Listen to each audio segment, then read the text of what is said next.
Olá, meu nome é Renata, eu sou fundadora da Impulso Beta, que é uma empresa de inteligência de gênero. É um prazer estar aqui para conversar com vocês na Me Salva Com e vai ser um prazer enorme compartilhar um pouco dos nossos aprendizados, discutindo a participação das mulheres na economia e o que todos nós temos a ganhar com isso nesse bate-papo aí dos nossos próximos minutos.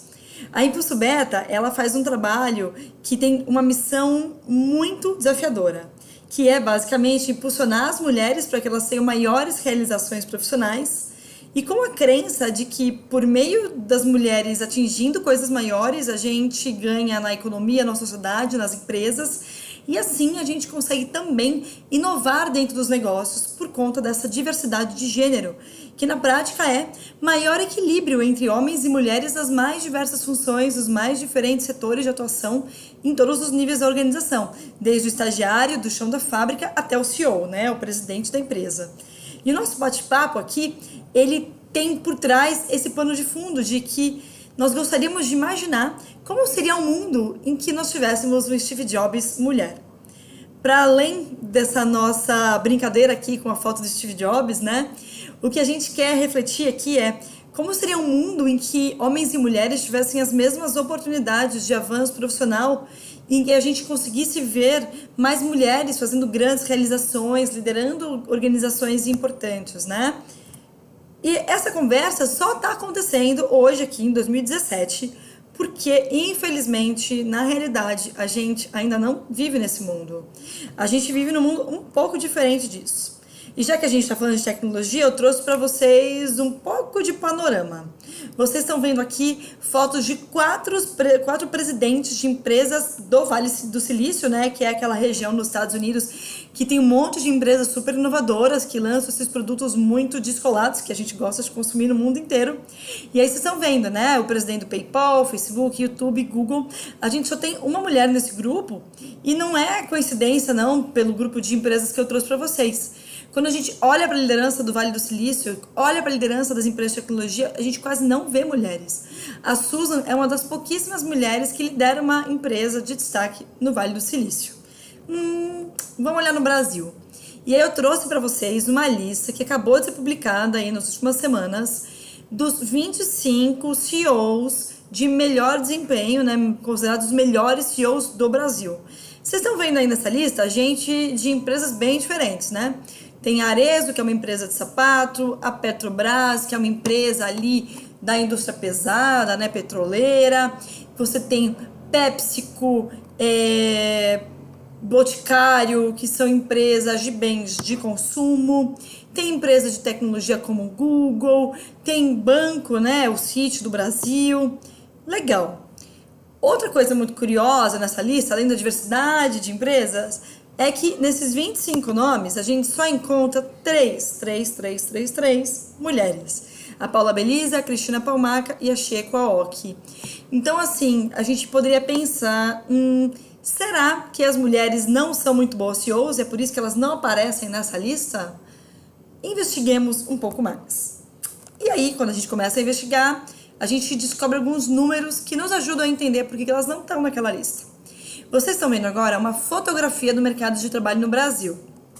Vocês estão vendo uma curva em azul que representa a participação dos homens ao longo dos diferentes níveis hierárquicos dentro do mercado de trabalho, e em rosa a participação das mulheres. Ok, é super estereotipado, o rosa e o azul, mas era para deixar bem clara essa conversa. Então, olha só, a gente tem lá no comecinho da vida profissional, entre os universitários, 58% de mulheres. Aí, entre os profissionais, gente que está trabalhando no mercado de trabalho, né, em níveis iniciais da carreira, a gente tem 56% de mulheres.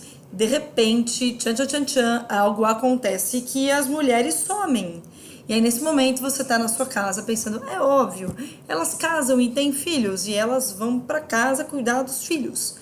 Já vou mostrar um dado para vocês daqui a alguns segundos de que não é bem assim. O que acontece é que as mulheres simplesmente não avançam para os próximos passos. Elas continuam no mercado de trabalho, sim. Aí, ok, temos 14% só de mulheres executivas, 4% de presidentes de empresas, 3% de conselheiros. Os conselheiros são aquelas pessoas que não estão no dia a dia da empresa, mas são as pessoas que tomam as decisões dos rumos estratégicos do negócio. E essa fotografia que vocês estão vendo, ela é Opa! A fotografia das 20, perdão, ela é a fotografia das 250 maiores empresas do Brasil. Se essa é a realidade das 250 melhores empresas, né, as maiores que faturam mais, que em teoria pelo menos são mais preocupadas com a gestão das pessoas, porque tem muita visibilidade, né? As pessoas sabem o que está rolando lá, porque elas saem nos jornais e tal. Imagina no restante do mercado de trabalho, né? E aí você poderia pensar, talvez onde tem muita mulher é nas áreas que as mulheres gostam muito de trabalhar. Tipo, todo mundo já falou que mulher gosta de roupa, né? Todo mundo talvez já fez aquela brincadeirinha um pouco estereotipada, preconceituosa, de que a mulher vai pro shopping, estourar o cartão de crédito, que quando tá de TPM vai lá, gastar com roupa. E aí você pensa, mulheres desde cedo, inclusive, são até instigadas a brincar mais, de costurar, enfim, de arrumar roupinha da boneca. Ok. Vocês estão vendo aqui nesse slide algumas das principais marcas de roupas do mundo e aqui estão os seus CEOs. Curiosamente, as mulheres elas são o chão de fábrica lá das empresas têxteis, mas na hora de tomar decisão de negócio, de liderar um negócio, de ter voz ativa, de influenciar os rumos, infelizmente a gente não tá lá. Por que será que isso acontece? Que questionamento desafiador, né? E aí eu vou compartilhar com vocês um pouco do que algumas pessoas pensam, né, aí pelo mundo. Para começar, tem um grupo de pessoas que acha que homens são de Marte e mulheres são de Vênus. Tem até um livro com esse nome. E aí, o que essas pessoas acham? Meio que assim, o fato da gente ter uma composição biológica diferente, tipo, as mulheres têm seios, é um aparelho reprodutivo diferente, as mulheres menstruam, que isso meio que faz a gente quase duas espécies diferentes. E alguns vão ter habilidades para exercitar tais coisas e os outros habilidades totalmente diferentes. Inclusive, tem gente bem inteligente hoje em dia que ainda pensa assim. Como, por exemplo, essa pessoa que vocês estão vendo aqui na foto, que se chama James Damore. Alguns de vocês devem ter visto nas últimas semanas uma repercussão no Google de um programador super talentoso que fez um manifesto de 10 páginas dizendo por que ele acha que o Google não deveria investir em diversidade de gênero. Porque ele acha que as mulheres, tipo, realmente têm talentos para outras coisas. Mas programação não é coisa de mulher e que isso se explica muito pela biologia. Ok, avancemos. Será que faz sentido isso, né? Vamos olhar um pouco do histórico desse universo que a gente está falando, né, da ciência da computação. A gente está falando da ciência da computação, mas muito dessa discussão, ela se estende para qualquer área de atuação. E essa fotografia que eu trouxe para vocês é uma fotografia muito especial, porque é a fotografia da primeira turma dos estudantes de ciência da computação da USP, a Universidade de São Paulo. E aí tem um fato muito curioso nessa foto. Alguém percebeu de cara? Sim, existem algumas pessoas de cabelo comprido e traços femininos, são espécies femininas de seres humanos, mulheres. Logo, que coisa louca, que a gente não tem nenhum Steve Jobs hoje, mulher, não tivemos nenhuma mulher na tecnologia com tamanho respaldo internacional, tamanha realização, mas lá na década de 70 as mulheres estavam, tipo, dominando as classes de estudantes. O que será que aconteceu, né? Muito louco, vamos pensar um pouco mais. Mas antes de pensar um pouco mais do que aconteceu de lá pra cá, vamos voltar até um pouco mais no tempo. E aí eu trouxe pra vocês a figura de uma mulher muito legal, que é uma mulher muito realizadora no mundo da computação. Na realidade, ela inventou a programação antes de existir computador. Ela inventou o conceito de programação. E o nome dela era Ada Lovelace, uma britânica, filha de um outro cara, que talvez alguns de vocês tenham tido a chance de estudar no colégio, que é um tal de Lord Byron, que é um cara que fez muita poesia em inglês aí no século XIX. Só que a mãe dela era uma matemática que achava que esse negócio de poesia era um negócio meio louco, que era melhor ela estudar ciência, números. E aí a Ada Lovelace, ela foi influenciada por uma educação científica que fez com que ela tivesse uma mente muito quantitativa, sistêmica, por conta das influências que ela teve. E aí ela foi a pessoa que até hoje é reconhecida por ter programado os primeiros algoritmos que deram início ao que depois virou a computação moderna. Então, uma mulher é a fundadora do conceito de programação Não sei se o James Damore, lá do Google, não estudou isso. Ou talvez ele não tenha levado isso em consideração para suas análises. Mas aí eu trouxe aqui para compartilhar com vocês alguns dados que a gente, na Impulso Beta, gosta de levar para essa discussão, que muitas vezes fica assim, pô, será que é biológico, será que é cultural, por que não tem mulher em algumas áreas, né? E aí, olha só, gente, as pesquisas mais recentes que se faz, tipo, que são ressonâncias, olhando o cérebro de seres humanos funcionando, pesquisas, assim, que acompanham a vida das pessoas por longo período, vários anos da vida delas, tem mostrado nos últimos tempos de que não existem diferenças biológicas significativas que impactem a definição de competências de alguém por conta do seu sexo biológico. Então, assim, é óbvio que hoje, quando a gente olha para a sociedade, a gente vê mais mulheres fazendo computação e vê mais mulheres vê mais homens cursando computação, vai mais mulheres delicadas cursando enfermagem. Mas o que leva essas mulheres a fazerem isso, esses homens a fazerem essas escolhas, não é ali o seu cromossomo Y ou X. São as influências culturais de educação que essas pessoas têm desde o dia 1 da sua vida. A gente tende a pensar assim, né? Tipo, não, mas quando eu tinha 5 anos eu já gostava de brincar de boneca e meu irmão já gostava de bola. Muita coisa acontece na vida de um ser humano até os 5 anos. A gente sofre influências na nossa vida desde o dia que a gente nasce. Alguns acreditam que até desde a nossa gestação a gente já vai ouvindo a voz da nossa mãe, alguns estímulos. Então, hoje a gente vê diferenças, mas os estudos científicos mais recentes dizem que essas diferenças são, na sua maioria, diferenças construídas pelos incentivos que a gente tem na sociedade.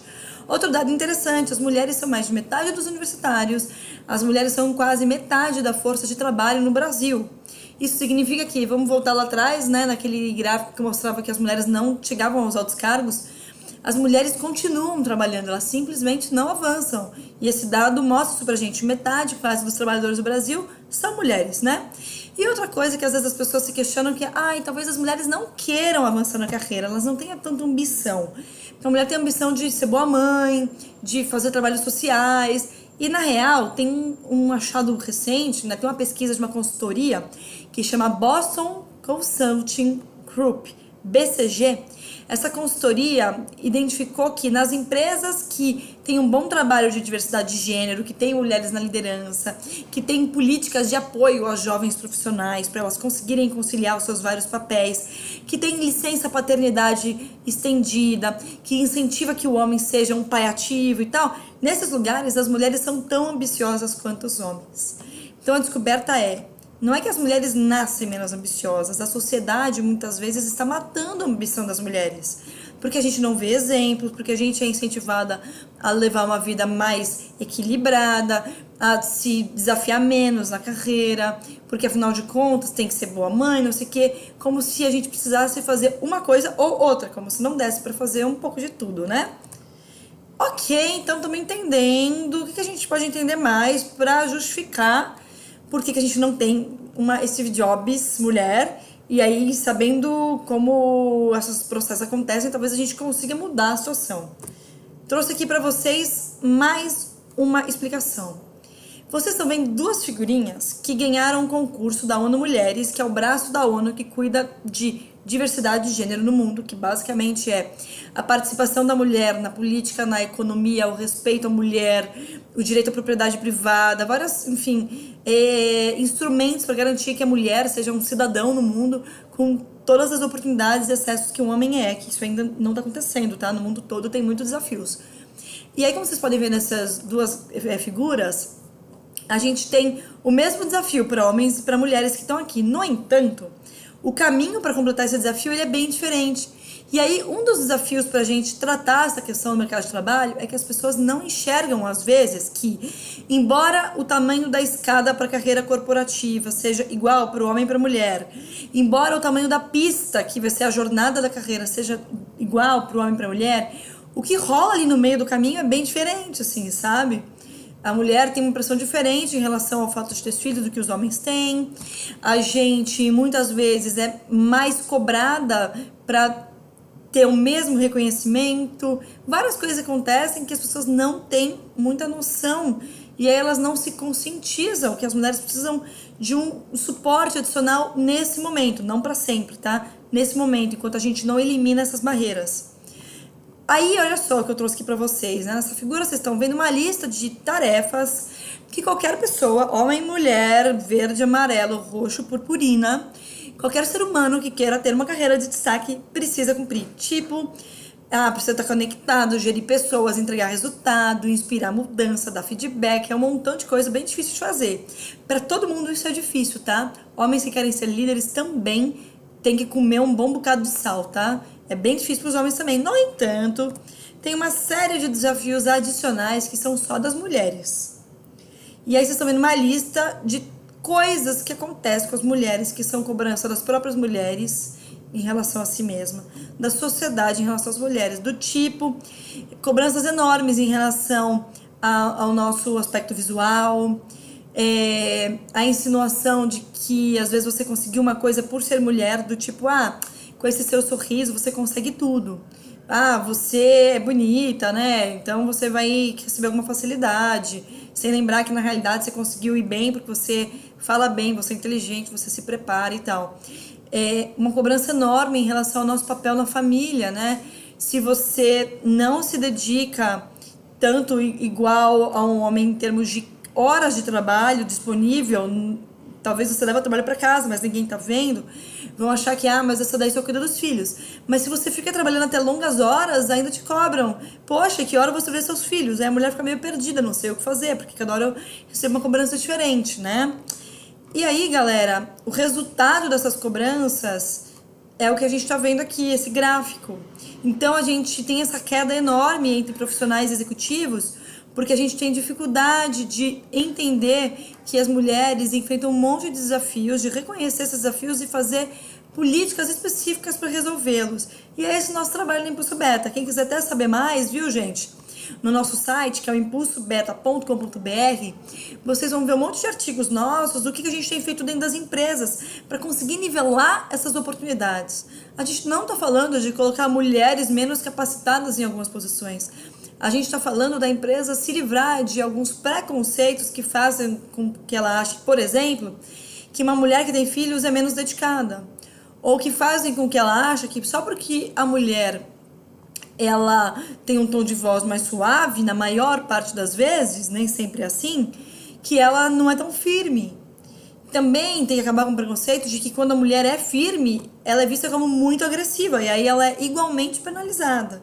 Então é esse o nosso trabalho, o nosso dia a dia, que é nivelar as oportunidades. Basicamente, é tirar aqueles montes de empecilhos que surgem no meio do caminho só para as mulheres. A gente acha que todo mundo tem que passar os mesmos desafios, porque senão não parece muito justo, né? Talvez a gente tenha algumas mulheres aí que estão fazendo o dobro do trabalho para chegar nos mesmos lugares que os seus colegas de trabalho, né? E por que a gente está falando disso aqui, gente? Com homens e mulheres, vocês aí que estão na universidade, que acabaram de se formar, estão no mercado de trabalho, seja uma mulher, seja um homem, vocês deveriam estar preocupados com isso, gente, porque quando a gente tem uma sociedade que não é diversa, todo mundo perde. Como que a gente perde? A economia perde. Imagina que assim, a economia é a soma dos dinheirinhos de todas as famílias. Só que as famílias que são lideradas por mulheres, elas têm menos dinheirinhos para gastar, vocês sabiam? Porque as mulheres no Brasil ganham, em média, 30% a menos do que os homens para exercerem as mesmas funções. Quando eu nivelo isso, as famílias passam a ter mais dinheiro para gastar e consumir. E não sei se vocês sabem, se vocês já ouviram esse dado, mas hoje no Brasil, 40% das famílias são lideradas financeiramente por mulheres. As mulheres são chefes de família de quase metade dos lares no Brasil. Então, você tem mais dinheiro na economia. Se eu incentivo homens e mulheres a seguirem carreiras e avançarem nas suas carreiras, eu estou gerando mais renda na economia, eu estou gerando conhecimento de pessoas diversas. Legal. Outra coisa, sociedade igualitária. Acho que todo mundo aqui está de acordo, né, que não é justo tratar pessoas de maneira diferente só por conta da cor da pele, por causa do gênero, por causa do histórico pessoal. E isso hoje ainda está acontecendo. Mulheres e homens, diante de uma mesma situação, recebem diferentes níveis de cobrança. E isso não é legal. Isso é meio que contrário aos direitos humanos, tá? Outra coisa, quando a gente tem uma sociedade com igualdade de gênero, a gente tem indivíduos mais livres. Porque pensa só, tem um outro ponto que a gente não discutiu, que é esse negócio de achar que existem papéis para homens e para mulheres também é chato pra caramba para os homens. Porque aí os homens, eles têm que ficar perseguindo empregos que pagam mais, independente de eles gostarem daqueles empregos, porque eles são vistos como provedores da família. E aí o cara que quer propósito, que quer fazer uma trilha mais empreendedora, mais ousada, muitas vezes recebe um incentivo da família, meio que assim, fulano, mas você é pai de família, você não pode fazer isso, você tem que aceitar a oferta que paga mais. Ou essa mulher que queria aceitar a oferta que é mais desafiadora, que tem um estágio fora do Brasil, ela pode nem ser casada, nem ter filhos, mas a família dela já fala assim: fulana, mas como é que vai ser quando você tiver filhos? Não é melhor você ficar aqui no Brasil, porque até você nem tem namorado, né? Tá na hora de ter namorado.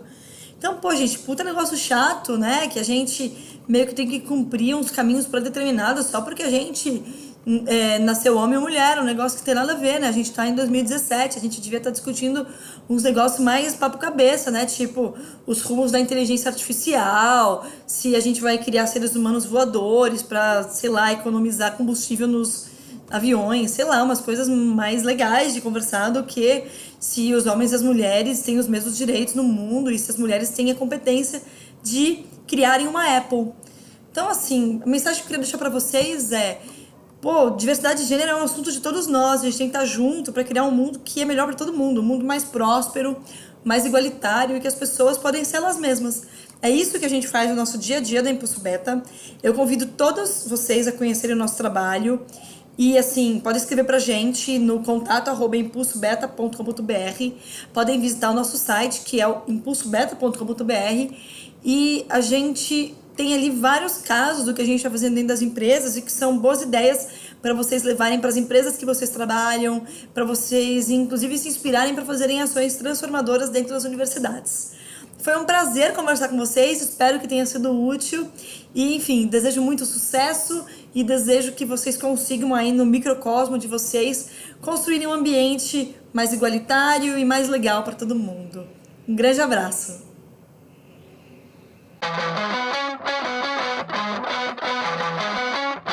Não esqueça de se inscrever no nosso canal. E para ficar por dentro do que vai rolar nas próximas edições, basta clicar no link da descrição desse vídeo. Até mais!